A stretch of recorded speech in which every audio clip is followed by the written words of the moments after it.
So hello everyone. कल 7 अप्रैल है और कल शाम 2 बजे से लेकर के 5:15 बजे तक इंटरमीडिएट का भौतिक विज्ञान का पेपर है। तो आप सभी छात्र जो है विभिन्न स्थानों पर किसी ने अलग अलग तरह की कोचिंगें ज्वाइन करी होंगी, तो कोई स्कूल से या किन्हीं टीचरों के माध्यम से आपने बहुत सारे जो है प्रश्नों को पढ़ा होगा और आपके पास सीरीज अपनी है ही है। नोट्स आपने तैयार किए होंगे, जहाँ से भी आपने तैयार किए हैं नोट्स या जो भी आपने सीरीज लिया है, आप एक बार ईमानदारी से उस सीरीज और नोट्स को देखकर आप इस प्रश्न मैं आपके लिए लेकर आया हूँ वो प्रश्न मिलाइएगा। और ये प्रश्न यूं ही नहीं है, ये प्रश्न कई बार परीक्षा में कई बार बार बार रिपीट हुए हैं और अनुभवी अध्यापकों से मैंने संपर्क किया है प्रश्न पत्रों को लेकर के, आपकी सीरीज को लेकर के। उन्होंने जिन जिन प्रश्नों को बताया है, ऐसे मैंने कुल 51 प्रश्न सेलेक्ट किए हैं, 51 प्रश्न सेलेक्ट किए हैं। और वो 51 प्रश्न में से जो है मैं आपको, आपके ज़िले में देखिए 7 सेट बनते हैं, पेपर के 7 सेट बनते हैं और किसी ना किसी सेट में ये 51 से 51 प्रश्न आपको देखने को मिल जाएंगे, ये गारंटी है मेरी। और इसको अगर इन सभी प्रश्नों को आप पढ़ लेंगे तो मैं भी आपके हर एक प्रश्न इसमें से फंस जाएंगे, ठीक है। कोई प्रश्न इससे बाहर से नहीं आएगा। हाँ, एकाध हालांकि अंतर्यामी तो मैं भी नहीं हूँ, लेकिन आपको प्रश्न का वेटेज देखने पर ही लगेगा कि हाँ, प्रश्न वास्तव में सर जो बता रहे हैं वो सही है या गलत है। उससे पहले वीडियो को मैं शुरू करूँ आपसे, आप जो है वीडियो को सबसे पहले तो लाइक कर दीजिए, चैनल पर नए हैं तो जरूर सब्सक्राइब कर लीजिएगा। आइए क्वेश्चन एक पर एक देखते हैं। आज मैं 51 क्वेश्चन कराने वाला हूं और क्वेश्चन को देखते ही आपको पता चलेगा हाँ, ये प्रश्न महत्वपूर्ण है, और अपनी सीरीज में भी मिला लीजिएगा। और मैंने जो है कल परसों में जो है ये जो आपका प्रश्न पत्र है, मॉडल पेपर भौतिक विज्ञान का अपलोड कर दिया। किस प्रकार का पेपर आपका जो है परीक्षा में आएगा, उसको जो है आप वहाँ से स्टडी सीबीएल क्लासेस पर जाकर देख सकते हैं। वो मॉडल पेपर अपलोडेड है, आपको कितने समय में लिखना है, कैसे जो है आपको तैयारी करनी है। लेकिन उससे पहले ये देखिए कौन कौन से पेपर क्वेश्चन आपके लिए बहुत महत्वपूर्ण हैं, जिनको पढ़कर जाने से आपके जो है 70 में 70 नंबर के आसपास आपको मिल सकते। 70 में 70 तो वैसे कहने के लिए है, लेकिन 70 में 65 तो कम, 65-66 नंबर तो कोई आपका काट नहीं सकता इन प्रश्नों से, ध्यान दीजिएगा। सबसे पहले देखिए क्वेश्चन नंबर 1 है कूलाम का नियम। कूलाम का नियम, इसको आपको करना है। देखिए आपके पास नोट्स होगी, आपके पास सीरीज होगी, आपने कोचिंग ज्वाइन किया रहा होगा या आप स्कूल में पढ़े होंगे। आप कहीं ना कहीं से, अगर आप इंटरमीडिएट के तो आपकी जिम्मेदारी है कि आप इन प्रश्नों को जरूर पढ़े होंगे, कहीं ना कहीं पढ़े होंगे। नहीं पढ़े हैं तो अभी आप अपनी सीरीज उठाइए, किताब खोलिए या आप जो है अपनी नोट्स देखिए, ठीक है। भौतिक विज्ञान का अध्यापक तो मैं नहीं हूँ, लेकिन हाँ, भौतिक विज्ञान के जो सुपर से सुपर अध्यापक हैं उनसे मैं संपर्क करके प्रश्न लाया हूँ और जिनके 25-30 साल का एक्सपीरियंस है उनसे मैं क्वेश्चन लेकर आया हूँ। तो आपको अभी देखना, आपको प्रश्न देखते ही समझ में आ जाएगा कि हाँ सर सत्य बोल रहे हैं कि गलत बोल रहे हैं। कहीं ना कहीं ये प्रश्न देखिए आप सीरीज से मिलाइएगा, आपको देखने को मिलेगा कितने महत्वपूर्ण प्रश्न है, ठीक है। सबसे पहले कूलाम का नियम आपको पढ़कर जाना है बहुत अच्छी तरह से। उसके बाद विद्युत क्षेत्र की तीव्रता, दूसरा क्वेश्चन होगा विद्युत क्षेत्र की तीव्रता। क्वेश्चन लिख सकते हैं या आप में सुविधा है तो स्क्रीनशॉट ले लीजिए, या ये नंबर है 7266013373। अभी मैं नहीं बताऊंगा इसमें क्या करना है, लेकिन अभी मैं लास्ट में बताऊंगा क्या करना है, ठीक है। उसके बाद तीसरा क्वेश्चन गॉस की प्रमेय। आप देखिए गॉस की प्रमेय महत्वपूर्ण है जो पूछी जाती है। कूलाम का नियम पहला है, विद्युत क्षेत्र की तीव्रता दूसरा है, गॉस की प्रमेय तीसरा है। चौथा क्वेश्चन है इलेक्ट्रॉन वोल्ट। इलेक्ट्रॉन वोल्ट की परिभाषा है, पढ़कर जाना है। और पांचवा क्वेश्चन संधारित्र, क्या है, संधारित्र। उसके बाद जो है छठा क्वेश्चन, जिस प्रकार से मैंने जो है इसको सेट किया है, वैद्युत फ्लक्स। इसमें वैद्युत फ्लक्स की परिभाषा, वैद्युत फ्लक्स का मात्रक वैद्युत फ्लक्स है। उसके बाद विद्युत द्विध्रुव आघूर्ण। सातवां क्वेश्चन जो है विद्युत द्विध्रुव आघूर्ण। और सभी से कहना चाहता हूँ, मेरा एक और यूट्यूब चैनल है जो कि लीगल यूट्यूब चैनल है, मतलब मैं उसमें कानूनी संबंधी जानकारियाँ देता हूँ। उसका नाम है लीगल 24 अड्डा, लीगल 24 अड्डा। इस चैनल को भी आप कृपया सब्सक्राइब कर लें। जिस प्रकार से आप स्टडी सीबीएल क्लासेस को प्यार दे रहे हैं उसी प्रकार से सब्सक्राइब करिए। किसी भी प्रकार की कानूनी विवाद संबंधी जानकारियाँ यहाँ पे आपको मिलेंगी और जो कि लाइफ में कभी भी आपके काम आएंगे, ठीक है। इस चैनल का लिंक मैं आपको डिस्क्रिप्शन में दे, तो लीगल 24 अड्डा को भी सब्सक्राइब करिए और बने रहिए मेरे साथ। और इसके बाद हाँ, 12वीं के बाद अगर आप 12वीं पास आउट करते हैं तो आपको मान लीजिए किसी को नीट की तैयारी करनी, किसी को एसएससी की तैयारी करनी है, किसी को किसी भी चीज़ की तैयारी करनी है, तो स्टडी CBL क्लासेस आपके साथ हर तरह का जो है कोर्स लेकर खड़ा रहेगा। आप जो है उसको ज्वाइन कर सकते हैं, ठीक है। और हाँ, किसी कोर्स को ज्वाइन करने का कोई चार्ज नहीं है, छोटा सा चार्ज है, बस चैनल को सब्सक्राइब करिए, वीडियो को लाइक करिए। चलिए, उसके बाद आपका अगला क्वेश्चन है वैद्युत प्लस, जैसा मैंने बता दिया, विद्युत द्विध्रुव आघूर्ण बता दिया। अब अगला क्वेश्चन आपका 8वां क्वेश्चन होगा विशिष्ट चालकता। इन क्वेश्चनों को पढ़कर ही जाइएगा परीक्षा में, वरना पछताओगे, बहुत पछताओगे, ठीक है। विशिष्ट चालकता। उसके बाद अगला क्वेश्चन 9वां विशिष्ट प्रतिरोध। विशिष्ट प्रतिरोध आप मिलाते रहिए अपने सीरीज से, अपने बुक से, अपने पेपरों से, जो भी आपके पास बैक ईयर का पेपर भी आप रखे होंगे उससे भी मिला सकते हैं, और आप अपने मॉडल पेपर से भी मिला सकते हैं, सीरीज से भी मिला सकते हैं, जहाँ से आपका मन कहे नोट्स से मिलाइए, टीचरों से पूछिए, आपको यही महत्वपूर्ण प्रश्न वहाँ भी मिलेंगे, ठीक है। क्योंकि ये बार बार बार बार परीक्षा में रिपीट होते हैं और इस बार भी रिपीट होंगे, कोई दो डाउट नहीं इसमें, ठीक है। क्वेश्चन नंबर 10 विभव प्रवणता। विभव प्रवणता। क्वेश्चन नंबर 11 है, आपको पढ़कर जाना है संधारित्र की धारिता। संधारित्र की धारिता।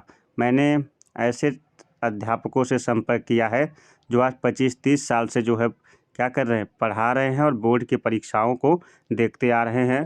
यहाँ तक कि बोर्ड के परीक्षाओं के प्रश्नों को उन्होंने जो है, अब आपको सारी बातें नहीं बता सकता इस वीडियो में, लेकिन आप बस समझ गए होंगे कि बोर्ड की परीक्षाओं में कहाँ से अच्छे देखिए कौन से प्रश्न महत्वपूर्ण है, ये तो सिलेक्शन बोर्ड की परीक्षाओं के में ही होता है, ठीक है। तो बोर्ड की परीक्षाओं में जो लोग पेपर का एनालिसिस करते हैं, मैं उनकी बात कर रहा हूं, तो मैं सारी बातें खुल के नहीं बताऊंगा, लेकिन आप इतने समझदार हैं। क्वेश्चन नंबर 12 सेल का आंतरिक प्रतिरोध आपको पढ़कर जाना है। संधारित्र की धारिता और सेल का आंतरिक प्रतिरोध। इस तरह मैंने 51 क्वेश्चन तैयार किए, 51 क्वेश्चन। इन 51 क्वेश्चनों पूरी वीडियो देखिएगा, सारे प्रश्न आपको मिलेंगे महत्वपूर्ण। इन्हीं 51 प्रश्नों को तैयार करो, बाहर से कुछ मत पढ़ो। आप जो है अगर 60 प्लस ना चले जाना तो कहना, ठीक है।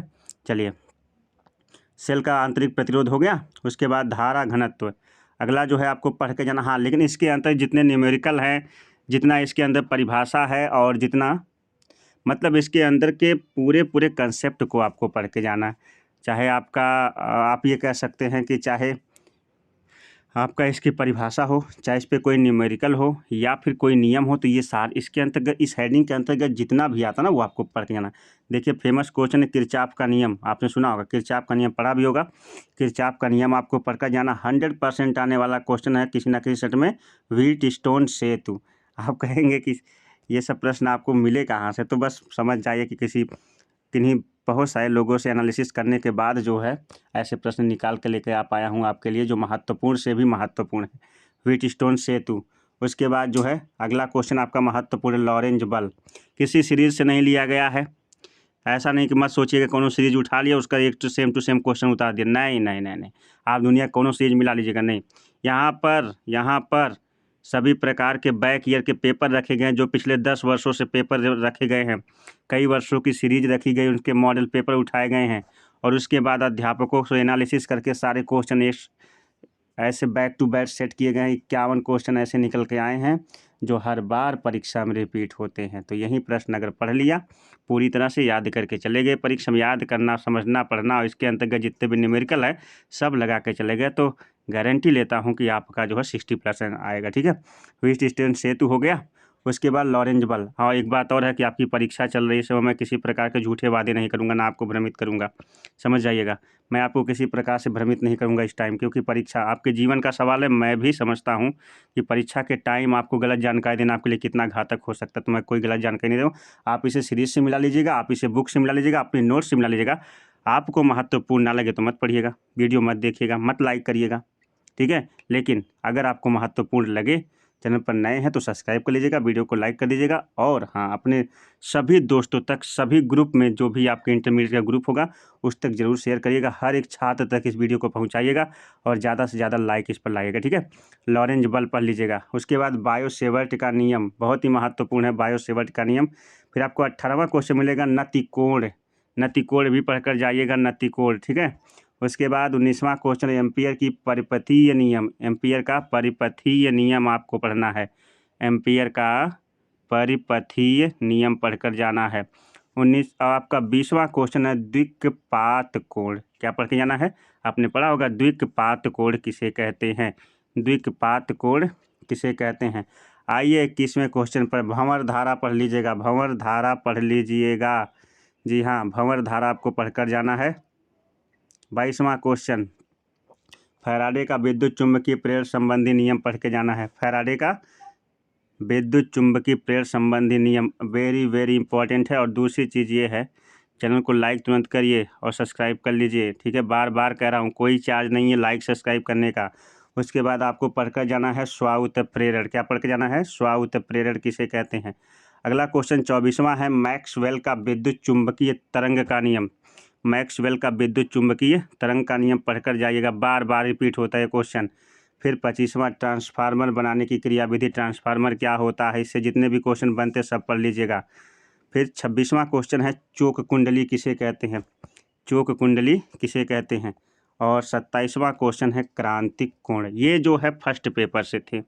कौन से पेपर से थे? फर्स्ट पेपर से। इतना पढ़ लिया तो समझ जाइए कि इतना पढ़ने के बाद आपको जो है फर्स्ट पेपर से और एक्स्ट्रा पढ़ने की आवश्यकता नहीं है। लेकिन इससे संबंधित जितने न्यूमेरिकल है, जितने सवाल हैं, आप ट्राई कर जाइएगा, ठीक है। और परिभाषाएं तो ज़रूर पढ़ लीजिएगा। उसके बाद आ जाइए सेकंड पेपर में। यहाँ से फर्स्ट पेपर आपका समाप्त होता है। इतने क्वेश्चन 27 क्वेश्चन जो महत्वपूर्ण निकले हैं फर्स्ट पेपर से निकले हैं। और चलते हैं सेकंड पेपर से, देखते हैं लेंस की क्षमता। पहला क्वेश्चन फर्स्ट सेकंड पेपर से है। यहाँ से आपका सेकंड पेपर शुरू होता है। यहाँ लिखा सेकंड पार्ट, तो यहाँ से पहला क्वेश्चन सेकंड पेपर का शुरू हो रहा है। इसी बात पर लाइक कर दीजिए, ठीक है। लेंस की क्षमता। उसके बाद जो सेकंड क्वेश्चन 29 क्वेश्चन है लेंस की प्रकृति। प्रकृति का मतलब उत्तल लेंस क्या होता है, अवतल लेंस क्या होता है, समतल लेंस क्या होता है, उभया उत्तल क्या होता है, जो भी आप पे है उसको पढ़ लीजिएगा। लेंस की प्रकृति भी पढ़कर जाइएगा, ठीक है। ठीक है भाई। उसके बाद जो है नेत्र की समंजन क्षमता। 30वां क्वेश्चन है नेत्र की समंजन क्षमता क्या होती है। नेत्र की समंजन क्षमता किसे कहते हैं, ठीक है। उसके बाद 31वां क्वेश्चन है निकट दृष्टि दोष और दूर दृष्टि दोष और जरा दृष्टि दोष। ये 7 सेट बनते हैं एक जिले में परीक्षा पेपर के। मैंने बता दिया ना आपको। 7 में से किसी ना किसी सेट में 100% पूछा जाने वाला प्रश्न है। हर बार किसी ना किसी हो सकता है आपके ही सेट में ये क्वेश्चन आपका इंतजार कर रहे हो। निकट दृष्टि दोष, दूर दृष्टि दोष या जरा दृष्टि दोष, तीनों को पढ़ लीजिएगा, ठीक है। उसके बाद 32वां क्वेश्चन है वर्ण विक्षेपण क्षमता क्या होती है। वर्ण विक्षेपण क्षमता किसे कहते हैं, महत्वपूर्ण है। 33वां क्वेश्चन प्रकाश का व्यतिकरण किसे कहते हैं। प्रकाश का व्यतिकरण क्या होता है, इससे न्यूमेरिकल भी अगर होगा तो लगा लीजिएगा और सारे इससे जुड़े हुए कंसेप्ट पढ़ लीजिएगा, ठीक है। उसके बाद 34वां क्वेश्चन है तरंगाग्र तथा उसके प्रकार को परिभाषित कीजिए। तरंगाग्र तथा उसके 3 प्रकार होते हैं ना, उसको आपको पढ़कर जाना है और झंडे गाड़ के आना है परीक्षा में, ठीक है। उसके बाद 35वां क्वेश्चन है देहली आवृत्ति या देहली तरंग दैर्ध्य क्या होता है, इसे पढ़ लीजिएगा पूरा। इससे संबंधित न्यूमेरिकल को लगा लीजिएगा, ठीक है।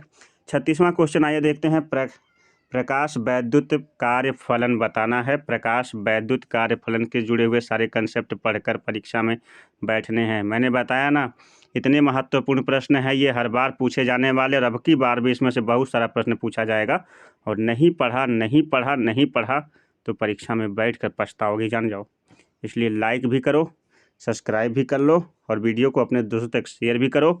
और खुद भी सारे प्रश्नों को उलट पलट के 51 प्रश्न हैं, समय है आपके पास रात भर का। पढ़ जाओ। और कल सुबह से लेकर के दोपहर तक का समय है, यानी आपके पास कुल रात भर और पूरा 1.5 पहर आपके पास बचा हुआ है। आपको इन प्रश्नों को तैयार कर ही जो है परीक्षा में जाना है। 37वां क्वेश्चन डी ब्रागली तरंग दैर्ध्य व्यंजक लिखिए। डी ब्रागली तरंग दैर्ध्य व्यंजक लिखिए, ठीक है। महत्वपूर्ण प्रश्न आपको रियलाइज हो रहा होगा कि जितने प्रश्न बड़े महत्वपूर्ण हैं, क्योंकि आपके टीचर भी आपको बताए होंगे, आपके सर लोग बताए होंगे। हम भी अपने सर से पूछ कर आए हैं, जिन सरों का कई सालों का एक्सपीरियंस है, ठीक है। उन्होंने बताया है, इन प्रश्नों को पढ़ा तो यही प्रश्न बार बार रिपीट होते हैं। आगे है रीडरबर्ग नियतांक क्या है, इसको पढ़ लीजिएगा। रीडरबर्ग, जहाँ से प्रश्न हर जगह से खोजने का प्रयास करिएगा। देखिए आपके पास कितने माध्यम हैं। पहले नंबर पे आपकी बुक्स है फिजिक्स की, दूसरे नंबर पे आपकी सीरीज है, तीसरे नंबर पर जो है आपके नोट्स है, और चौथे नंबर पे आपके अध्यापक, और 5वें नंबर पे आपके कौन है, पता है कौन है? गूगल बाबा। गूगल से भी आप बहुत सारे प्रश्नों के जवाब पा सकते हैं कहीं का। और ठीक है, 6वें नंबर पे कोई नहीं है। 6वें नंबर पे केवल ये बताने वाले हैं कौन से क्वेश्चन महत्वपूर्ण है, वो हम हैं। ठीक है, बाकी इनके जवाब जो है हमें नहीं पता, क्योंकि दोस्त हम फिजिक्स नहीं पढ़ाते, लेकिन फिजिक्स अनुभवी अध्यापकों से केवल ये प्रश्न लेकर आए हैं और आपके लिए बहुत ही ज़्यादा महत्वपूर्ण। ठीक है, आगे है प्रकाश वैद्युत प्रभाव का नियम। प्रकाश वैद्युत प्रभाव का नियम हम कल आपको बता सकते हैं कि फिजिक्स का पेपर कैसा आएगा, कैसा पेपर आपको परीक्षा में देखने को मिलेगा। हम आपको बता सकते हैं कौन कौन से क्वेश्चन महत्वपूर्ण है, बस हम इतना ही आपके लिए कर सकते हैं। आपने क्लास करा है, आपने सारे पॉइंट पढ़ा है, हम आपको महत्वपूर्ण बता सकते कि हाँ ये चीज़ यही है, मगर हम आपको ये नहीं बताएंगे कि इसका आंसर क्या है। ठीक है, लेकिन ये सारे प्रश्न 25-30 साल से जो लोग पढ़ा रहे ना, जिनको बार बार जिन्होंने बोर्ड प्रश्न को देखा है, अनुभव जिनको हो गया है कि हर बार अगर उनको बैठा दिया जाए बोर्ड का पेपर बनाने का तो भी वो यही सारे प्रश्न डालेंगे, उनसे ये प्रश्न लेकर आया हूँ। ठीक है, उसके बाद 40वां क्वेश्चन है हाइड्रोजन परमाणु के लिए बोर की परिकल्पना बताइए। हाइड्रोजन परमाणु के लिए बोर की परिकल्पना बताइए। और उसके बाद है 41वां क्वेश्चन इंपॉर्टेंट है, रदरफोर्ड का परमाणु मॉडल। ये तो केमिस्ट्री में भी है ना, रदरफोर्ड का परमाणु मॉडल बहुत समय से आप पढ़ते आ रहे हो, लेकिन इससे जुड़े जितने न्यूमेरिकल है, जितने फैक्ट है, सब पढ़ कर जाना है आपको, कुछ भी नहीं छोड़ना, ही समझ जाइए। फिर यहाँ से आपके लॉन्ग क्वेश्चन बनना शुरू हो जाते हैं। अगला क्वेश्चन है आपका कि हाइगेंस का द्वितीयक तरंगिकाओं का सिद्धांत क्या है। हाइगेंस के द्वितीयक तरंगिकाओं का सिद्धांत क्या है, 42 क्वेश्चन पढ़ा चुके हैं। उसके बाद नाभिकीय संलयन किसे कहते हैं और नाभिकीय विखंडन किसे कहते हैं। नाभिकीय संलयन और नाभिकीय विखंडन, ये दोनों कंसेप्ट पढ़कर जाइएगा। उसके बाद जो है आते हैं 44वें क्वेश्चन पर, ऊर्जा बैंड सिद्धांत जो होता है ना, उसको पढ़ के जाना। ऊर्जा बैंड किसे कहते हैं, ऊर्जा बैंड सिद्धांत क्या होता है, इसके नियम बताने हैं, ये सारी चीज़ें आप जो है पढ़ लीजिएगा। उसके बाद फोटो डायोड किसे कहते हैं, फोटो डायोड किसे कहते हैं, अगला क्वेश्चन है फोटो डायोड किसे कहते हैं। 45वां क्वेश्चन। 46वां क्वेश्चन है पी और स्मॉल एन रहेगा, पी एन संधि डायोड का, पी एन संधि डायोड का उपयोग करके अर्ध तरंग दृष्टिकारी पर परिपथ चित्र कार्यविधि बताइए। परिपथ पर चित्रकारक दृष्टिकारी पर परिपथ चित्र कार्यविधि बताइए। ठीक है, पीएन संधि डायोड का उपयोग करके अर्ध तरंग दृष्टिकारी पर परिपथ चित्र कार्यविधि बताइए।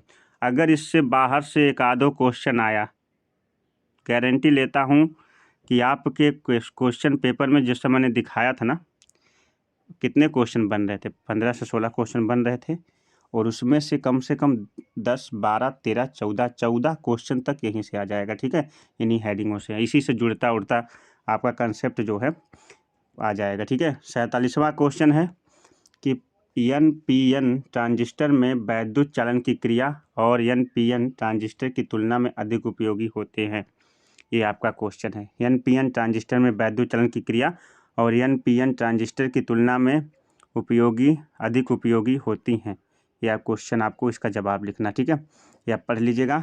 आप ये भी पढ़े होंगे AND के लिए, आपने लॉजिक पढ़ा होगा, प्रतीक पढ़ा होगा, बूलियन बॉन्ड पढ़ा होगा। ठीक है, AND जो लॉजिक होता है, प्रतीक और बूलियन, ये आपने पढ़ा होगा, AND किसे कहते हैं। और उसके बाद 49वां क्वेश्चन, बूस्टर का नियम सिद्ध करना है। इसके बूस्टर के नियम को लिखना है और उसे सिद्ध करना है। महत्वपूर्ण प्रश्न है। ठीक है, कई वर्षों के जो है मॉडल्स पेपर उठाए गए हैं, बार बार परीक्षा में रिपीट हुए प्रश्नों को लिया गया है। उसके बाद LED क्या है, LED क्या है, पढ़ लीजिएगा। उसके बाद इसका जो सबसे लास्ट क्वेश्चन है, आइंस्टाइन का प्रकाश वैद्युत समीकरण लिखिए। आइंस्टाइन का प्रकाश वैद्युत समीकरण लिखिए। अब आपको आइए काम की बात बताते हैं। काम की बात यह है कि सारे प्रश्नों को आप एक एक करके पढ़ जाइएगा, सारे प्रश्नों को तैयार कर लीजिए और यहाँ से आप स्क्रीनशॉट ले सकते हैं। 10 तक का स्क्रीनशॉट यहाँ से ले लीजिए, पहले तुरंत लीजिए। उसके बाद आइए 11 से लेकर के 19 तक का स्क्रीनशॉट यहाँ से ले लीजिए। उसके बाद जो है 20 से लेकर के जो है 26 तक का स्क्रीनशॉट यहाँ से ले सकते हैं। उसके बाद जो है 27 से लेकर के जो है 35 तक का स्क्रीनशॉट यहाँ से ले सकते हैं। और उसके बाद जो है 35 से लेकर के 43 तक का स्क्रीनशॉट यहाँ से ले सकते हैं। और 43 के बाद का जो स्क्रीनशॉट है आप ऐसे ले सकते हैं, 44 से लेकर के 50 और 50 तक ले लीजिए, 51 तक भी ले सकते हैं, ठीक है, 44 से 51 तक का। उम्मीद करता हूं कि आज की जो वीडियो रही, जितने क्वेश्चन है ना, सब 100% जो है परीक्षा में पूछे गए प्रश्न हैं, और इस बार भी इसमें से ज़्यादा से ज़्यादा प्रश्न पूछे जाने की बहुत ही भारी संभावना है। इसलिए इस सारे प्रश्नों को याद करके पढ़कर तैयार कर जाइएगा। छोटी सी फीस है आपकी कि आप चैनल को सब्सक्राइब कर लीजिए, वीडियो को लाइक करिए और अपने सभी दोस्तों तक इसे शेयर करिए। हाँ, और जो मैं बताना चाहता था, यदि आपको इसका पूरा PDF चाहिए तो 72660373 नंबर पर जो है आप कांटेक्ट करिएगा। कांटेक्ट का मतलब व्हाट्सएप से ज्वाइन होकर व्हाट्सएप पे मैसेज कर दीजिएगा, ठीक है, आपको इसका PDF मिल जाएगा। और हाँ, देखिए, जैसा कि ये मेरी लिखावट है, मेरे सभी बच्चे जानते हैं जिन्होंने मेरी ऑफलाइन क्लास ली है या मेरी ऑनलाइन क्लास ली है, जब मुझे लिखते देखा तो मेरी ही लिखावट है। मैं कह रहा हूँ ना, मैं विभिन्न जो है टीचरों से जो है, जो कई साल का एक्सपीरियंस रखते हैं, उनसे ये प्रश्न लेकर आया हूँ। और यहाँ बोर्ड कक्षा 12 भौतिक विज्ञान 1 से 14 लेसन तक का जो है all chapter all important question, इससे बाहर से कुछ नहीं आएगा। 7 अप्रैल 2022 टारगेट 70 में 70 लाना है, तो तैयारी करके जाना है, ठीक है। फिर भी आप चिंता मत करिएगा, जब हम हैं तो क्या गम है। सारे प्रश्न बस पढ़कर तैयार कर जाइएगा। परीक्षा में यहीं से प्रश्न आने वाले हैं। इस समय मैं, क्योंकि बोर्ड का टाइम है, परीक्षा का टाइम है, एक एक मिनट बहुत कीमती है, मैं आपको किसी तरह से गुमराह नहीं करूँगा, लेकिन आप इन सभी प्रश्नों को जरूर तैयार करके जाएंगे, क्योंकि आप सारे प्रश्न देख रहे हैं ना, आपको बहुत ज़्यादा महत्वपूर्ण लग रहे हैं। चलिए, इसके बाद जो है हम एक एक टॉपिक पे वीडियो लेकर आते रहेंगे। डोंट वरी, जिस टॉपिक पे वीडियो चाहिए बताइएगा, हम भी कोशिश करेंगे, आप भी कोशिश करिए। थोड़ा थोड़ा आप कोशिश करेंगे, थोड़ा हम कोशिश करेंगे, तो हो सकता है कि आपका पेपर बहुत ही अच्छा जाए। हमारी शुभकामनाएं आपके साथ रहेंगी। बेस्ट ऑफ लक, पेपर दीजिए अच्छे से, और हाँ, पास होइए। और किसी भी तैयारी के लिए आप जो है स्टडी CBL क्लासेस को सब्सक्राइब करिए। और चाहे आप कोई भी तैयारी करना चाहते हो, हमारी ऑफलाइन क्लासेस भी अब तैयारी की खुलने वाली हैं। ऑनलाइन तो हम रहेंगे ही, आपको जिससे पढ़ना हो आप पढ़ सकते हैं। मिलते हैं एक नए वीडियो के साथ, सभी तक वीडियो को ज़रूर शेयर कर दीजिए। तब तक के लिए नमस्कार, बाय बाय, जय।